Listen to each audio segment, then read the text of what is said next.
মিথ্যা প্রতিশ্রুতি দিয়ে ভোট চাইতে এলে তৃণমূল ছাত্র পরিষদ মেরে হাত পা ভেঙে দেবে। সাঁইথিয়ার প্রতিবাদ সভা থেকে ঠিক এমনই হুমকি দিলেন নানুর বিধানসভার তৃণমূল ছাত্র পরিষদের সভাপতি মুন্সি আব্দুর রেজ্জাক। প্রসঙ্গত দিন দিন যেভাবে দৈনন্দিন প্রয়োজনীয় ওষুধের মূল্য বৃদ্ধি পেয়েছে, ঠিক তারই প্রতিবাদে আজ অর্থাৎ সোমবার বৈকালে সাঁইথিয়া সন্ধানী মোড়ের তৃণমূলের দলীয় কার্যালয় থেকে সাঁইথিয়া ইউনিয়ন বোর্ড পর্যন্ত পদযাত্রা করে এক প্রতিবাদ সভার আয়োজন করা হয়। আর সেখানেই আজ উপস্থিত ছিল বীরভূম জেলার বিভিন্ন প্রান্তের তৃণমূলের ছাত্র পরিষদের নেতাকর্মীরা।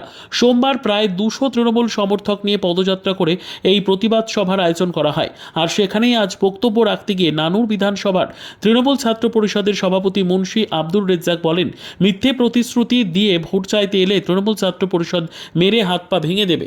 শুনুন বিস্তারিত। না পাক তাদেরকে দুবেলা ওষুধ খেতে হয়। যে সমস্ত সুগারের পেশেন্টগুলো আছে, যে সমস্ত প্রেসারের পেশেন্টগুলো আছে, তারা খেতে পাক বা না পাক তাদেরকে ওষুধ খেতে হয়।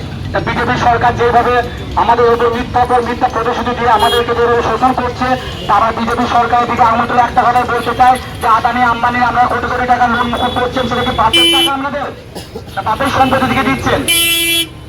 সেটা আমাদের ভারতবর্ষে প্রত্যেকটা রাজ্য থেকে নেওয়া ট্যাক্স, গরিব মানুষের কাছ থেকে নেওয়া জিএসটি, আমাদের ট্যাক্সের টাকা নিয়ে আমি আদানি আম্বানি লোন মুকুব করতে পারবেন, কিন্তু গরিব মানুষের উপরে জিএসটি চাপিয়ে দেবেন, গরিব মানুষের উপর ট্যাক্স চাপিয়ে দেবেন।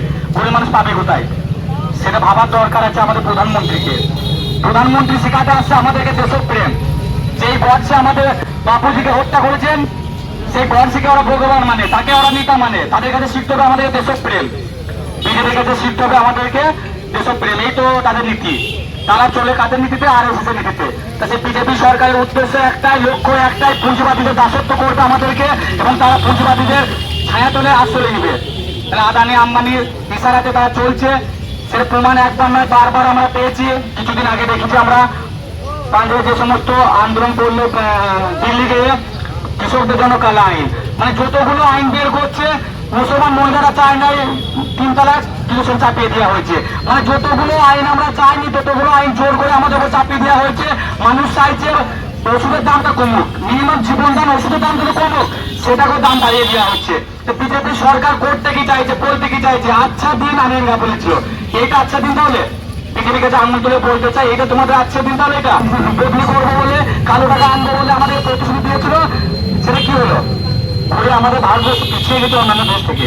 তো বিজেপি সরকার যেটুকু করছে, আদানি আম্বানি ইঙ্গিতে করছে উন্মুখ করার জন্য, নাকি গরিব মানুষের এই দ্রব্যমূল্য মাঝে মাঝে দেখতে হবে, এগুলো যে মানুষের কী অভাব, কী দরকার। কারণ এই পৌরসভাটা করার একটাই উদ্দেশ্য তৃণমূল ছাত্র পরিষদের। একদিকে মমতা ব্যানার্জি অক্লান্ত পরিশ্রম করে যাচ্ছে, দিনে না খেটে খাওয়া মানুষকে কীভাবে হাসি ফোটাবো তাদের মুখে, কীভাবে আরও পরিষেবা দেবো, কীভাবে আরও প্রকল্প বের করবো। আর এদিকে বিজেপি সরকার কীভাবে তাদের কাছ থেকে সেগুলো কেড়ে নেব। মমতা ব্যানার্জি একদিকে বাংলাকে আগিয়ে নিয়ে যাওয়ার চেষ্টা করছে, একদিকে বিজেপি সরকার বাংলায় কীভাবে পিছিয়ে দেবো, সেটার বিরুদ্ধে আজকে আমাদের পথসভা। আজকের এই কর্মসূচি থেকে দেখা গেল যে আপনি বললেন যে নির্বাচনের সময় দেখা যায় যে বিরোধীরা ভোট চাইতে আসে বিভিন্ন রকম প্রলোভন দেখিয়ে। তো সেরকম প্রলোভন দেখিয়ে যদি ভোট চাইতে আসে, তো তখন যদি কেউ মিথ্যা প্রতিশ্রুতি দেয়, তাহলে নাকি তৃণমূল ছাত্র পরিষদ মেরে তাদের হাত পা ভেঙে দেবে। কি বলেন? এটা অ্যাকচুয়ালি আমি তৃণমূল ছাত্র পরিষদ ভেঙে দেবে সেটা বলি না। আমাদের বাংলার হিন্দু, মুসলিম, শিখ, ইসাই, আমরা যুবক সম্প্রদায়, তৃণমূল ছাত্র পরিষদ এবং সমস্ত যুবক সম্প্রদায় এক হয়ে বলার উদ্দেশ্য একটাই, মোদী সরকার একাধিকবার মিথ্যা প্রলোভন আমাদেরকে দেখিয়েছে। একবার কখনো বলেছে 15 লক্ষ টাকা দেবো, কখনো বলেছে 2 কোটি চাকরি দেবো।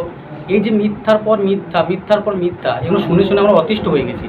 আর দ্বিতীয়ত, এই যে হিন্দু মুসলমানের মধ্যে আমরা অমিদা হিন্দু আমি মুসলিম একসাথে বসে খাচ্ছি, কিন্তু ওর মধ্যে লেখা নেই ও হিন্দু না মুসলিম, আমার মধ্যে লেখা নেই হিন্দু না মুসলিম।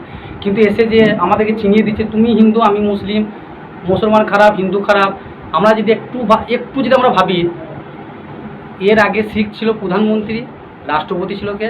মুসলমানদের। শিখদের প্রধানমন্ত্রী, মুসলিমদের রাষ্ট্রপতি। তখন আমাদের দেশ, আমাদের ভারতবর্ষ মিসাইল বানিয়ে গোটা বিশ্বকে তাক লাগিয়ে দিচ্ছে। আর আজকে আমার এক হিন্দু প্রধানমন্ত্রী, এক হিন্দু রাষ্ট্রপতি, এক হিন্দু স্বরাষ্ট্রমন্ত্রী, তারপরে বলছে হিন্দু ক্ষেত্রে মেয়ে। এই মিথ্যা কথাগুলো কী জন্য? তা এই কথাটা বলার উদ্দেশ্য একটাই, যে অনেক সময় আমরা যেরকম সুন্দর ফুলের বাগানে যদি পোকা লাগে বা কীটপতঙ্গ লাগে, কীটনাশক দিতে হয়। তো সেই রূপে আমাদের যে এই ফুলরূপী বাংলাটা এসে যদি ওরা পোকা হয়ে যে এসে যদি ভাবে এই ফুলটাকে কেটে কেটে খাবো, হিন্দু মুসলমানের মধ্যে বিভাজন করবো, হিন্দু মুসলমানের মধ্যে দাঙ্গা লাগিয়ে দেবো, সেই ক্ষেত্রে বাংলার যুবকরা চুপ থাকবে না, বাংলার যুবকরা মেরে পা ভেঙে দেবে। এই উদ্দেশ্যে কথাটা বলা হয়েছে। Bureau report, PB news. Sun hospital, এখানে যে কোনো রকমের চিকিৎসার বিশ্বস্ত প্রতিষ্ঠান। খুবই কম খরচে বিশ্বমানের চিকিৎসা প্রদান করে থাকে। উন্নত মানের ওয়ার্ড কেবিন, পরিষ্কার পরিচ্ছন্ন পরিবেশ দ্বারা সুসজ্জিত চিকিৎসা ব্যবস্থা রয়েছে। এছাড়া স্বাস্থ্যসাথী কাজেও পরিষেবা প্রদান করা হয়। সুতরাং আজই যোগাযোগ করুন সান হসপিটালে।